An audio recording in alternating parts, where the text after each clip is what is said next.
Since the start of the year, President Biden has been in a standoff with congressional Republicans over our nation's version of a public retirement program, Social Security and Medicare.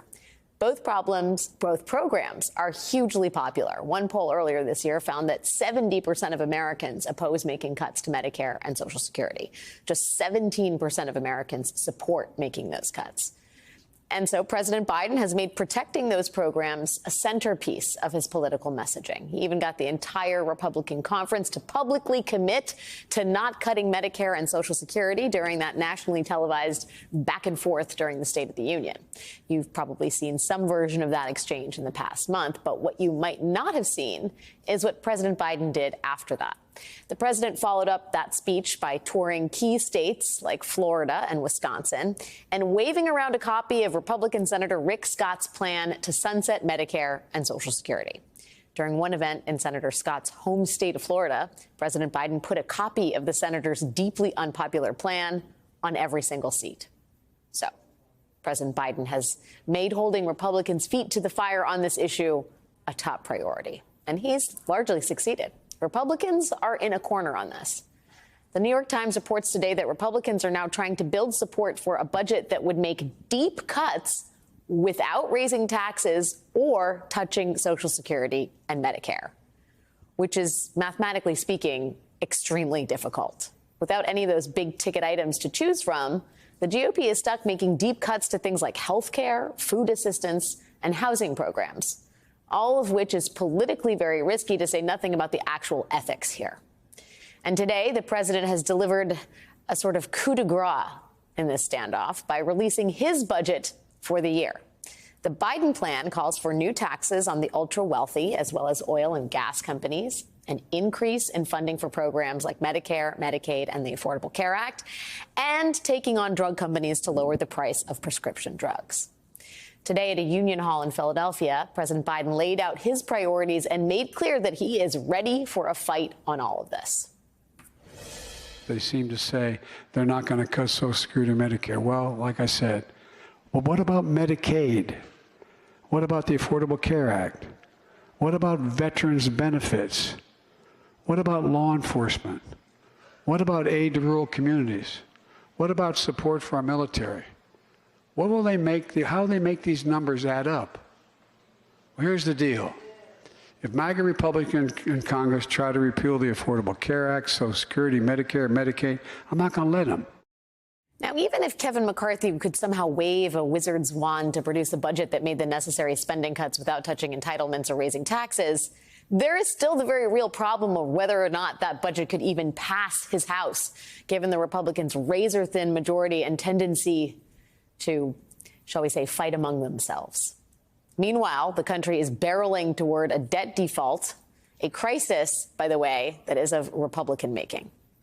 Joining us now is White House Press Secretary Karine Jean-Pierre. Karine, it's good to see you. I assume you don't have a pocket version of Rick Scott's plan to sunset Medicare and Social Security, though I'm sure it's never far from front of mind. It really feels like the president has, for lack of a better term, dropped a hammer on Republicans in these negotiations by really, it seems like, taking Medicare and Social Security off the table. I wonder whether you have any indication of when Kevin McCarthy may be ready to drop his own budget and start to negotiate with the president. Have you any sense of a timeline here? Well, I'll say this. What you saw today from this president is, and he says this many times, which is, don't tell me what you value. Show me your budget and I will tell you what you value. And those words are so critical and so important because that's what the president laid out today. And he laid out a budget that he's incredibly proud of and that is going to deliver for the American people, give them a little breathing room. And you're asking me about Social Security and Medicare.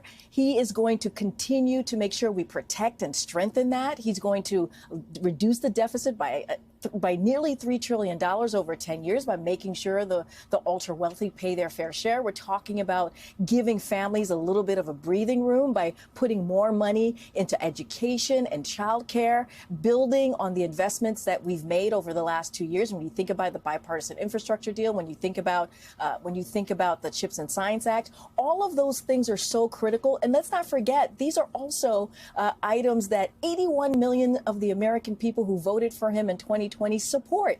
So yes, we are going to ask the Republicans in Congress, what is your budget? What do you value? Show the American people what is incredibly important to you that you want to do. And we've heard, they've been very clear about this, Alex. You laid this out so well, that they want to cut Social Security. They want to cut Medicare. Yes, the State of the Union was so brilliant what the president was able to do to take that off the table. But they've also been talking out of both sides of their mouths on this. And so we want to see, we've been very transparent with the American people. Why can't they do so? What is it that they believe? What is it that they want to show the American people? And we're ready. We're ready to have that discussion. I mean, I just think the phrase, what is it that they believe, is a philosophical question that the GOP might not be able to answer. And I wonder if the White House is at all worried about the disarray in the Republican caucus. First of all, the math is not on their side. The cuts they would have to make, setting aside entitlements and raising taxes, are draconian and kind of insane.